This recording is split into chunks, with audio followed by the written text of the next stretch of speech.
The marriage goes through, well, there's different stages depending on what author or what book you're going to read, but there's approximately 5 stages that every marriage goes through, growth stages that they're supposed to go through. So it's a foreign topic, not to the guys in here at this point, based on what I'm saying now. It's a foreign topic to them, for them to think, oh, so the romance phase, which I'm very familiar with, that's not the only phase. There's the romance phase and the settling in phase. They can see those 2 phases. We had a romantic phase, and then we had the romantic phase is over phase. No, there's about 4 or 5 other stages of growth in the marriage beyond that span the entire lifetime. So that's an odd concept for them. She knows we're always going to be, this marriage is always going to be a work in progress. We never arrive. The ASD husband goes, oh, fuck. So I got to have difficult conversations with you about social and emotional things for the rest of my life. Kinda. It was not in the brochure.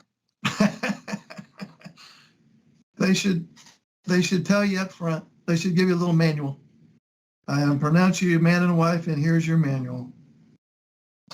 A quick message to husbands on the autism spectrum out there. It's possible that your NT wife has some deep-seated anger towards you. Why would that be? Well, it's likely that she had this fantasy of finding Mr. Perfect, having a big, beautiful wedding, big, beautiful home, living happily ever after. But unfortunately, it didn't work out that way. But, you know, it very rarely works out that way anyway with anybody. But let's have a little grace and mercy here. It's possible that your wife is going through her life with this fantasy not yet fulfilled attitude. So she feels not just rejection from you, but this rejection taps into her fear that she'll never achieve her primary fantasy. So while it is true that she never signed up for this marriage, we can also say that you didn't sign up for autism.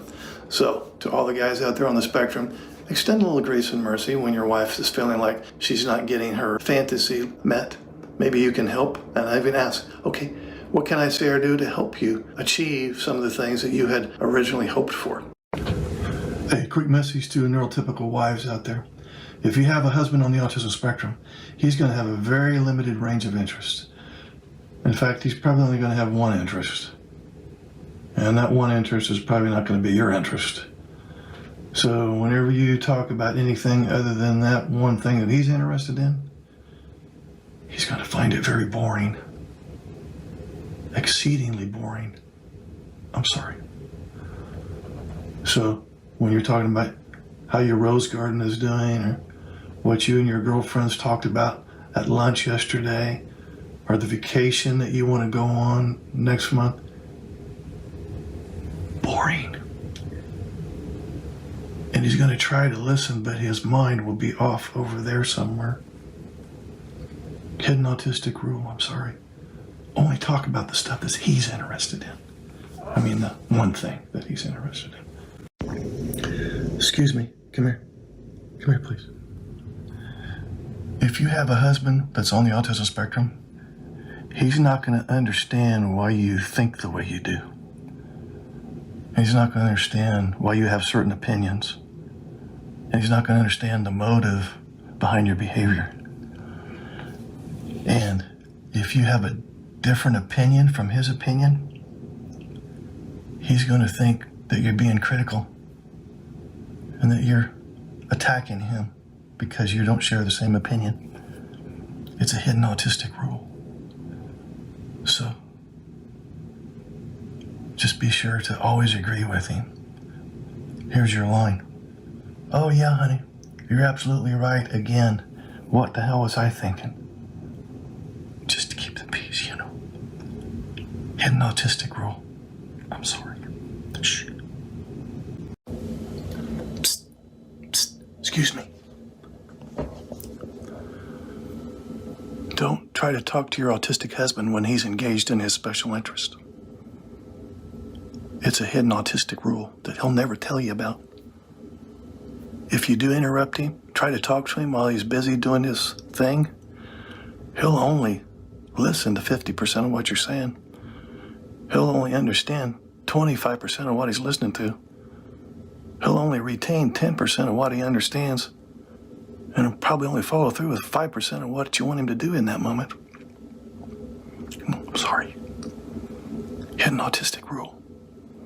Shh. Hey, excuse me. Come here, please. Hi. If you're married to someone on the autism spectrum, just know that he's going to have difficulty understanding his feelings and your feelings. So if you ever say, well, I feel this way about such and such, and you expect him to know what he's supposed to do based on how you feel, no. Don't talk to him about your feelings, because he's not going to understand them. And when you talk about your feelings, especially when you're emotional, while you're talking about your emotions, it's going to stress him out, and he's going to melt down or shut down. So I'm sorry, it's another hidden autistic rule. I'm sorry. Hidden autistic rule. Hidden. What happens, and you might relate to some of this or even most of this, but what typically happens a lot with people with ASD level 1, both male and female, but we'll stick with the male gender, is he grew up and couldn't quite fit in like his friends did with one another, felt a little awkward, the I'm on the wrong planet syndrome.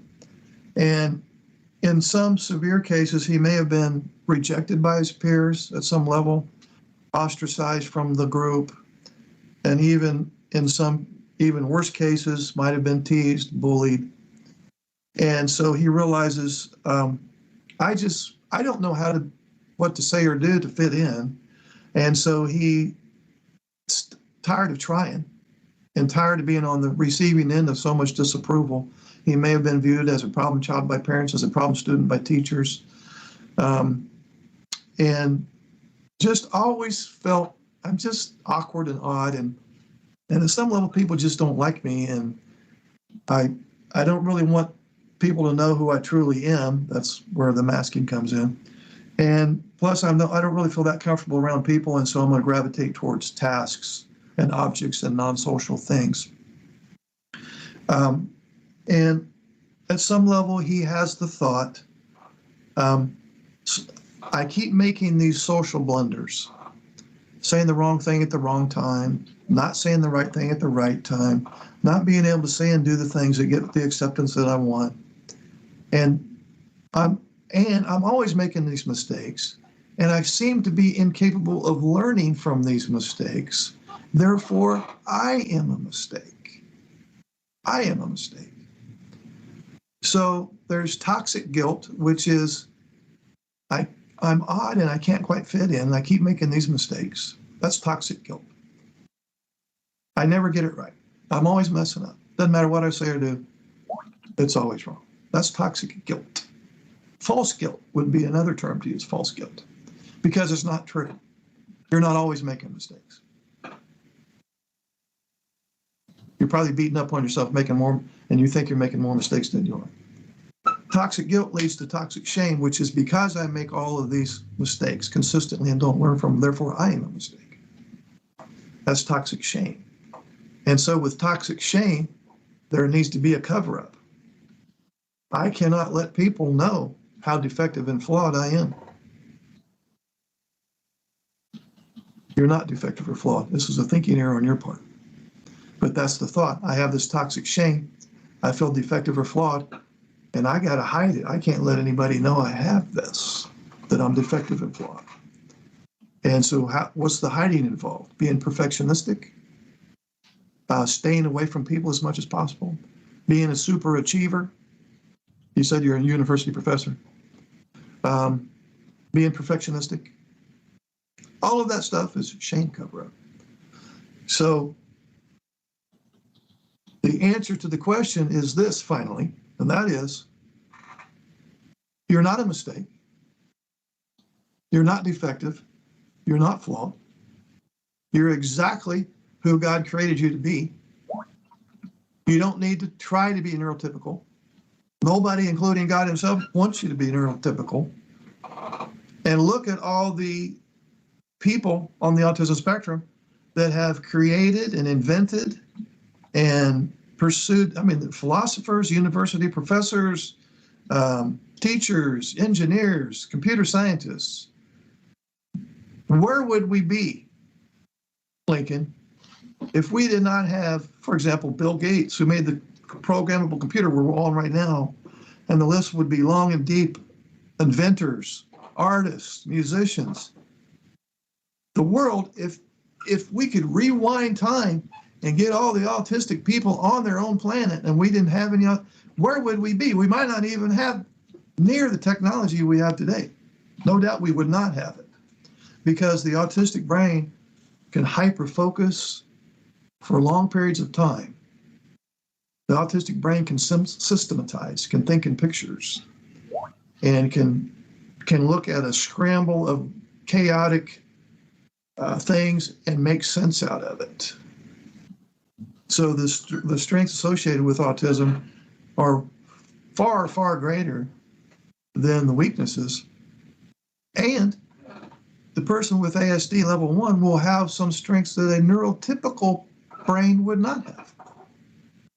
So it's not just, oh, well, you have a lot of strengths. It's, you have a lot of strengths that typical people don't have. Mm-hmm. Mm-hmm. So the big contributor to low self-esteem is because you have been on the receiving end of prejudice and bias. You have been taught that autism is some kind of a bad thing. Hey, this is Mark Hutten. Would you like to schedule a one-on-one Zoom call? Okay, it's so simple. Just look under any of my videos in the description area. Click on this Calendly link. Now you see my calendar. Pick your month, your day, anytime that's available. Enter your name and email address. Then you'll get a follow-up email with the Zoom link on the day and time that you picked. And voila, we will talk.